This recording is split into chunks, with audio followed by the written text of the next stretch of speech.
नमस्कार. तुमचं स्वागत आहे मनसे सोशल या आपल्या चॅनलवर. आत्ताच राजसाहेबांची सभा संपलेली आहे आणि इथे आपण बसलो आहे चहा घेऊन जरा चर्चा करण्यासाठी आपल्या मित्रांसोबत की त्यांना कसं वाटते साहेबांची सभा झाल्यावर त्यांची प्रतिक्रिया काय आहे. साहेबांचं एकंदरीत आजचं भाषण बघितलं तर अगदी बॅलन्स आणि अगदी परिपूर्ण असं भाषण होतं. सुरुवातीला जो माहोल बनवला होता, पूर्ण वातावरणामध्ये मराठी पण होतं, ऑर्केस्ट्रा मराठी होता, सगळे समर्थकांमध्ये ऊर्जा, निमंत्रित पाहुण्यांमध्ये ऊर्जा होती. काही रील स्टार बोलवले होते आर्टिस्ट, तेही खूप एन्जॉय करत होते. त्यानंतर साहेबांचं आगमन झालं. साहेबांचं आगमन युनिक प्रकारे होतं. ते संभाजी महाराजांचं गाणं लावून होतं. त्यानंतर जी आतषबाजी झाली ते वातावरणामध्ये एकदम उत्स्फूर्तपणा आला. लोकांनी उत्स्फूर्तपणे ते एन्जॉयमेंट केली, त्यांना दाद दिली त्या सर्व गोष्टीला. आणि वर्षभरापासून साहेबांची मोठी सभा अशी म्हणावी तशी झाली नव्हती. तर जे जमलेल्या माझ्या तमाम हिंदू बंधू भगिनी आणि मातांनो, हे जेव्हा कानावर आलं, अक्षरशः मला आता बोलतानाही माझ्या अंगावरती काटा येतं. तुम्ही बघू शकता. ही गोष्ट माझ्यासारखा प्रत्येक महाराष्ट्र सैनिक गेल्या वर्षभरापासून मिस करत होता. ते आज इथे अनुभवायला भेटते. अजूनही काटा आहे, मग तो साहेबांची कुठलीही भूमिका असो. आणि आज पूर्ण एक सारांश म्हणायचं गेलं आजच्या सभेचं किंवा आजच्या भाषणाचं, तर ते हेच होतं की राज ठाकरेंनी भाजप युती सरकारला बिनशर्त पाठिंबा दिला आहे. ह्याच्यामध्ये जो बिनशर्त हा जो वर्ड आहे हा खूप महत्त्वाचा आहे. कारण की कित्येक नेते, कित्येक राजकीय पक्ष कुणाला पाठिंबा देताना किंवा कुणाचा पाठिंबा घेताना खूप साऱ्या कंडिशन, टर्म्स अँड कंडिशन ठेवतात. पण ह्या माझ्या नेत्याने सर्व जमलेल्या लाखो जनतेसमोर, करोडो देशवासियांसमोर बिनशर्त पाठिंबा दिलेला आहे. आज तुम्ही साधं उदाहरण आजचं घ्यायचं झालं तर काँग्रेस आणि शिवसेनेमध्ये सांगलीच्या एका जागेवरून एवढा तिटाय चालू आहे. मग ती जिंको किंवा हरो, पण त्या लढण्यावरून त्यांच्यामध्ये एक मत होत नाही आहे. पण मनसेसारख्या पक्षाच्या नेत्याने भाजप युती सरकारला बिनशर्त पाठिंबा दिला आहे. का तर महाराष्ट्राच्या भल्यासाठी, युवकांच्या भल्यासाठी, स्थिर सरकार देण्याच्या भल्यासाठी. समोरच्यांना पाठिंबा देण्यासाठी समोर कोण उभे आहेत? इंडिया आघाडी. त्या इंडिया आघाडीची तोंडं एका ठिकाणी तरी आहेत का? ममता दिदी इंडिया आघाडीसोबत होत्या, त्या आता फुटून दुसरीकडे गेल्यात. बिहारमधल्या 1-2 पार्ट्यासोबत होत्या, RJD होते. आपले ते हे कोण ते आता गेले, ते नितीश यादव गेले, नितीश कुमार गेले, सोबत होते. अरविंद केजरीवाल घोटाळ्याच्या आरोपामध्ये तुरुंगामध्ये कैद आहेत. म्हणजे समोर आघाडी, समोरच्यांना पाठिंबा देणार की समोर आघाडी तर हवी. मग युती सरकार जर स्थिर सरकार येण्यासाठी जर पाठिंबा देत असेल आणि ते पाठिंबा देत असताना राज ठाकरेंनी महत्त्वाची घोषणा पण केलेली आहे किंवा आवाहन केलं आहे किंवा आदेश समजा कार्यकर्त्यांना आणि पदाधिकाऱ्यांना की तुम्ही विधानसभेच्या तयारीला लागा. याचा अर्थ असा होतो काहीतरी साहेबांनी पाठिंबा देत असताना किंवा पुढचा विचार करूनच काहीतरी दिला असणार आहे की आज जो आपला एक आमदार आहे, जर समोरचे पक्ष, एका पक्षाचे आता 2 पक्ष झाले. डावीकडे बघायचं म्हटलं तर आपण राष्ट्रवादी शरद पवार गट, उद्धव गट आणि काँग्रेस पक्ष. उजवीकडे बघायचं झालं तर एकनाथ शिंदेंची शिवसेना, अजित पवारांची राष्ट्रवादी आणि भारतीय जनता पार्टी. हे बलाढ्य तिन्ही प्लेयर एक संघात असताना मनसेसारखा तुलनेने त्यांच्यासमोर छोटा पक्ष एक हाती निभाव लागू शकत नाही. जर तुम्हाला सत्तेत यायचं असेल, महाराष्ट्रासाठी बदल करायचे असेल तर सत्तेत येणं खूप महत्त्वाचं असतं.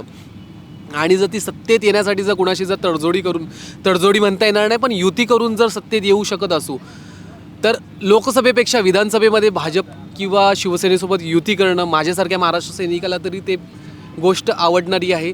जर तिथे जर आपले एक आमदाराचे जर 15-20 आमदार होणार असतील तर का वाईट आहे लोकसभेला भाजप युती सरकारला पाठिंबा देण्यात.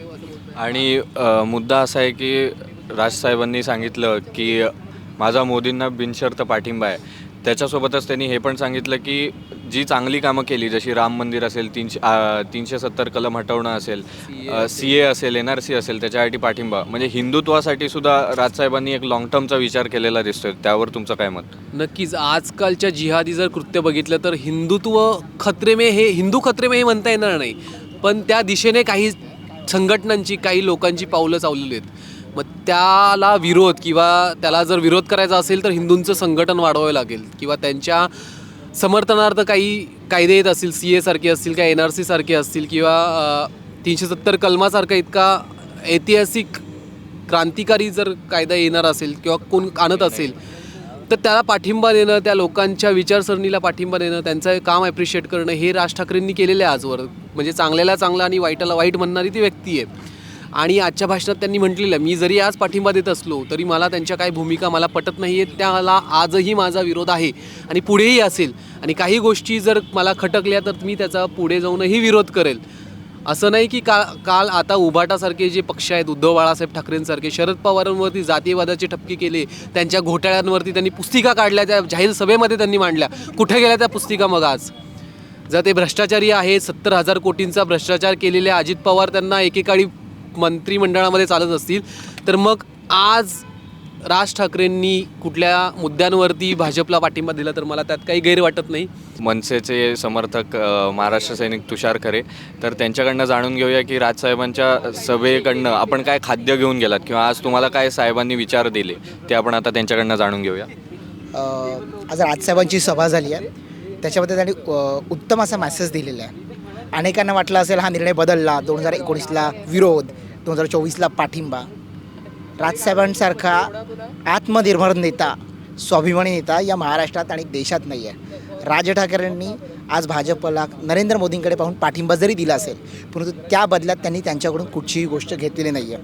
त्यांनी भाषणात एक गोष्ट क्लिअर केली आहे की मला तुमची राज्यसभाही नको, मला तुमची विधान परिषदही नको. याचा अर्थ भाजप राजसाहेब ठाकरेंना विधान परिषद आणि राज्यसभा द्यायला तयार होती, परंतु राज ठाकरे हे दिलदार मनाचे नेते आहेत. 1995 सालची 90 सालच्या तुम्ही गोष्टी जर पाहिल्या असतील तर अटल बिहारी वाजपेयी, बाळासाहेब ठाकरे, प्रमोद महाजन यांच्या मुशीत वाढलेलं हे राजसाहेब ठाकरे नेतृत्व आहे. त्यांना सध्या ज्या तडजोडी चालू आहेत या तडजोडीमध्ये इंटरेस्ट नाही आहे. त्यांनी सांगितलं की ही 5 वर्ष फार महत्त्वाची आहेत.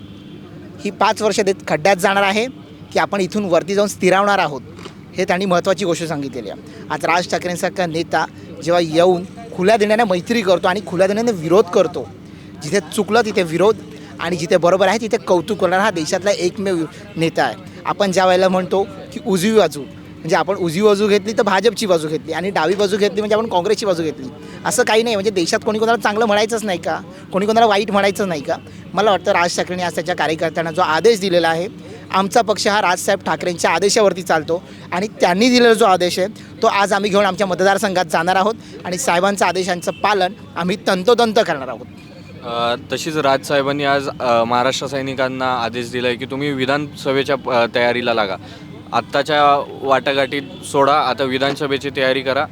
तर त्यावर तुम्ही महाराष्ट्र सैनिक म्हणून काय आवाहन कराल की कसं सर्वांनी काम करावं? राजसाहेबांनी सांगितलं तुम्ही विधानसभेची तयारी करा, मी स्वतः तुमच्या विभागात येऊन भेट देईन. खरं तर राजसाहेबांनी आता मागेच नाशिकच्या मेळाव्यामध्ये सांगितलं होतं की मला माझी मुलं अंगावरती खेळवायची आहेत, मला दुसऱ्यांची मुलं अंगावरती खेळवायची नाही आहेत. राजसाहेब ठाकरे यांच्या चेहऱ्यावरती महाराष्ट्रभरात गेल्या 10-15 वर्षामध्ये असंख्य नगरसेवक निवडून आले.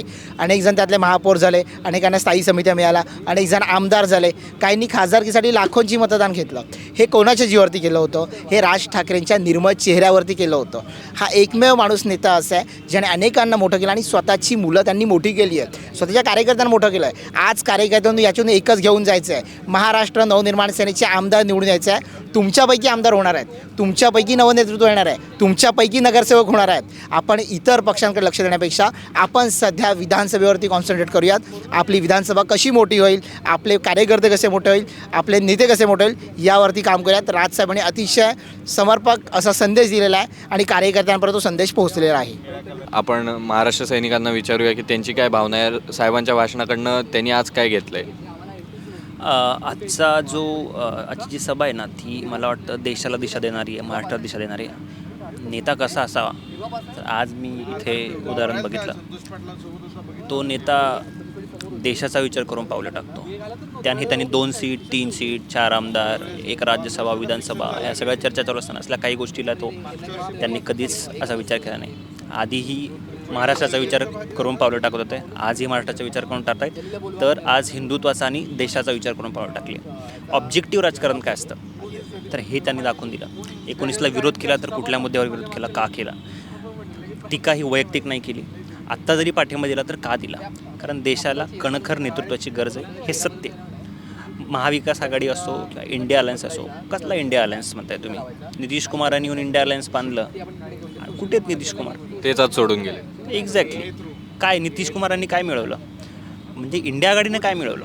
इंडिया आघाडी काही नाही आहे, फक्त सत्ता मिळवण्यासाठी काही पक्ष एकत्र आली, त्यांना सत्ता मिळत नव्हती.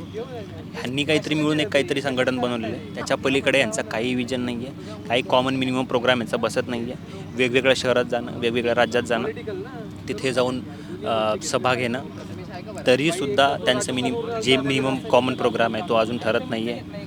त्यांचं एकमेकात ताळमेळ नाही आहे. बंगालमध्ये भांडण करत आहेत, इकडे आप यांच्यासोबत काँग्रेससोबत कुठे आहे कुठे नाही आहे, इथे सांगलीच्या जागेवरून भांडण होते. काही नाही, महाविकास आघाडीचं सरकार आपण बघितलेलं आहे, एकमत होत नाही. जिथे सरकार स्ट्रॉंग नाही तो त्या देशाला धोकाच आहे. त्याच्यामुळे सध्या स्ट्रॉंग गव्हर्नमेंटची गरज आहे आणि नरेंद्र मोदीजी यांच्या नेतृत्वामध्ये भारत आता चांगलं काम करतो आहे आणि पुढे जातो आहे. तर मोदींच्या पाठीशी आपण थांबणं गरजेचं आहे. तसंच साहेबांनी महाराष्ट्र सैनिकांना आज आवाहन केलं की तुम्ही डायरेक्ट आता विधानसभेच्या तयारीला लागा. तर यावर तुमचा प्रतिसाद काय आणि तुम्ही कसं महाराष्ट्र सैनिक कसं काम करणार आहेत विधानसभेसाठी? विधानसभेसाठी जर बघितलं आपण तर महाराष्ट्र नवनिर्माण सेना याच्यामध्ये साहेबांनी पक्षाच्या नावातच आपली जी सीमा आहे ती अधोरेखित केली आहे. त्याच्यामुळे आपण महाराष्ट्राच्या हिताने आपण ते काम करतो आहे. तर विधानसभेला साहेब जो काही पुढे निर्णय घेतील तो मी स्वीकारणार आहे. महाराष्ट्र सैनिक म्हणून माझं काम आहे. माझा राजा तिकडे बसला आहे. माझा राजा जो निर्णय घेईल ते मी बांधील असेल आणि माझ्या राजाच्या निर्णयाप्रमाणेच मी काम करेन. ही आहे सर्वसामान्य महाराष्ट्र सैनिकांची भावना की साहेबांनी जी भूमिका घेतली आहे ती व्यापक आहे आणि दूरदृष्टी घेऊन घेतलेली ही भूमिका आहे. आता पाहूया पुढे राजकारणात काय काय घटना घडतात आणि विधानसभेला कसा पक्ष सामोरं जातो. धन्यवाद.